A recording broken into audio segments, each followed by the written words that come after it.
I'm a Tesla certified technician, and I need to tell you something about full self-driving that most people don't know. Tesla has collected billions of dollars from customers who paid anywhere from $3,000 to $15,000 for a feature called full self-driving. And here's the thing, it's not full, it's not self-driving, and after nearly a decade of promises, it still requires you to keep your hands on the wheel and watch it like a hawk. Today, I'm breaking down the 5 biggest things Tesla won't tell you about FSD, what it actually costs you, and whether it's worth the money. Let's get into it. Starting at number 5, the name itself is misleading, and a judge just officially confirmed it. On December 16, 2025, a California administrative law judge ruled that Tesla engaged in deceptive marketing by calling this feature full self-driving. Here's the exact quote from the ruling. Full self-driving is plainly false and inconsistent with reality. Tesla intentionally exploited ambiguity to mislead consumers while attempting to evade legal responsibility. The penalty? Tesla got a 30-day suspension of their dealer license and 60 days to fix their marketing, or they can't sell cars in California. Now here's what full self-driving actually is. It's classified as SAE Level 2 partial automation. That means you need to keep your hands on the wheel, pay full attention, and be ready to take over at any second. Tesla's own documentation says it does not make your vehicle autonomous. Do not become complacent. So why call it full self-driving? Marketing. Compare this to Waymo, which operates actual driverless cars in San Francisco and Phoenix with nobody in the driver's seat. That's real self-driving. Tesla's system? You're still the driver. You're just paying $8,000 for advanced cruise control. A law professor from the University of South Carolina named Bryant Walker Smith said, "The FSD name leaves the domain of the misleading and irresponsible to something that could be called fraudulent." That's a law professor calling it potentially fraudulent. Think about that before you hand over $8,000. Number 4. The pricing has been all over the place, and if you bought it early, you got screwed. When FSD first launched in October 2016, it cost $3,000. Then, the price started climbing. By September 2022, it hit the peak at $15,000. $15,000 for a feature that still doesn't work without supervision. But here's where it gets interesting. In April 2024, Tesla cut the price nearly in half to $8,000, where it sits today. If you're someone who paid $15,000 in 2022, you just watched Tesla slash the price by almost half, and your car didn't gain any value from that purchase. FSD doesn't transfer when you sell your car, unless Tesla runs a special promotion.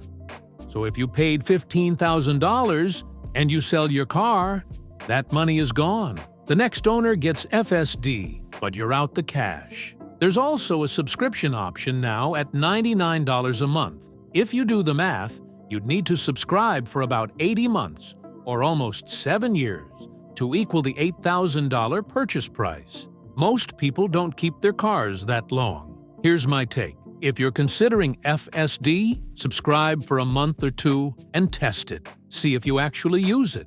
Because paying $8,000 up front for a feature you might use 10% of the time is a terrible investment. At number 3, Elon Musk has been promising full self-driving next year for almost a decade.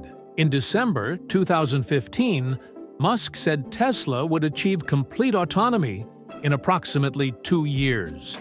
Didn't happen. In October 2016, he promised a hands-free drive from LA to New York by end of 2017. Never happened, but the biggest promise came on April 22, 2019. Musk said, "I feel very confident predicting autonomous robotaxis for Tesla next year. We will have over 1 million robotaxis on the road." He was talking about 2020. It's now 2025, And Tesla finally launched a limited robo-taxi service in Austin in June 2025. That's 5 years late. And those robo-taxis still require human safety monitors in the passenger seat. They're not autonomous. In July 2020, Musk said Tesla was very close to Level 5 autonomy. We're in 2025, and FSD is still Level 2. In January 2022, he said full self-driving would be achievable this year. Didn't happen. There's a pattern here. Every year, it's next year. And every year, we're still at Level 2 with a driver required. FSD version 13 is genuinely impressive, but it's still supervised. You're still the driver. And after a decade of next-year promises, I'm skeptical that unsupervised autonomy is coming anytime soon. Number 2, the safety data Tesla publishes is questionable, and experts don't trust it. Tesla claims vehicles with FSD have 1 crash per 5.94 million miles, compared to the national average of 1 crash per 702,000 miles. That sounds amazing, right? But Professor Noah Goodall, who has published peer-reviewed studies on Tesla, said, "I put very little faith in these numbers because of Tesla's past deceptions." Here's why the data is questionable. Autopilot and FSD are primarily used on highways, where crash rates are naturally lower. You can't compare highway driving to national averages that include city streets and parking lots. Tesla's data also includes crashes where the Tesla was rear-ended. About 35% of autopilot crashes are rear-end collisions where the Tesla isn't at fault. There have been 65 verified fatalities involving autopilot and 2 confirmed fatalities with FSD. One FSD death was in November 2023 when a Model Y in FSD mode struck and killed a 71-year-old pedestrian in Arizona. Compare this to Waymo. A Swiss study found Waymo vehicles had an 88% reduction in property damage claims and 92% reduction in bodily injury claims compared to human drivers. California DMV data shows Waymo achieves 9,793 miles between disengagements. Crowdsourced FSD data shows Tesla averaging 213 miles between disengagements on highways. That's a massive difference. I'm not saying FSD is unsafe. I'm saying the data Tesla publishes is cherry-picked and incomparable to real-world conditions. And the number one thing Tesla won't tell you, it's under multiple federal investigations right now. The NHTSA currently has 2 active investigations into FSD. The first, opened in October 2024, is investigating 2.4 million vehicles for FSD's failure to respond in low visibility conditions like fog. This was triggered by 4 crashes, including that fatal pedestrian strike. The second investigation, opened in October 2025, is examining 2.88 million vehicles for traffic violations. We're talking about running red lights, entering opposing lanes, and turning the wrong way onto one-way streets. NHTSA documented over 80 instances, including 6 crashes at red lights. And Tesla has already lost in court. In August 2025, a Florida jury found Tesla's autopilot defective and awarded $329 million to the family of a 22-year-old woman killed in a 2019 crash. That's $129 million in compensatory damages, plus $200 million in punitive damages. There's also a certified class action lawsuit in California covering everyone who bought FSD between October 2016 and July 2024. Alleging false advertising.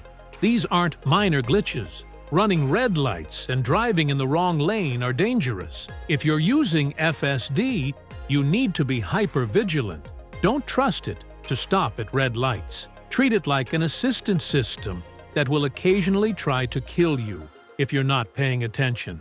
So here's my honest take. Is the technology impressive? Absolutely. But is it worth $8,000? For most people, no. You're paying for a Level 2 system that requires your full attention, has been under federal investigation multiple times, and has been officially ruled deceptive by a California judge. If you want to try it, pay the $99 monthly subscription. Test it for a couple months. But don't buy it because you think the car will drive itself. It won't. And if Elon Musk promises it's coming next year, remember he's been saying that since 2016. If this video opened your eyes to what FSD really is, hit that like button and subscribe. And drop a comment below. Do you have FSD? Was it worth it? I read every comment.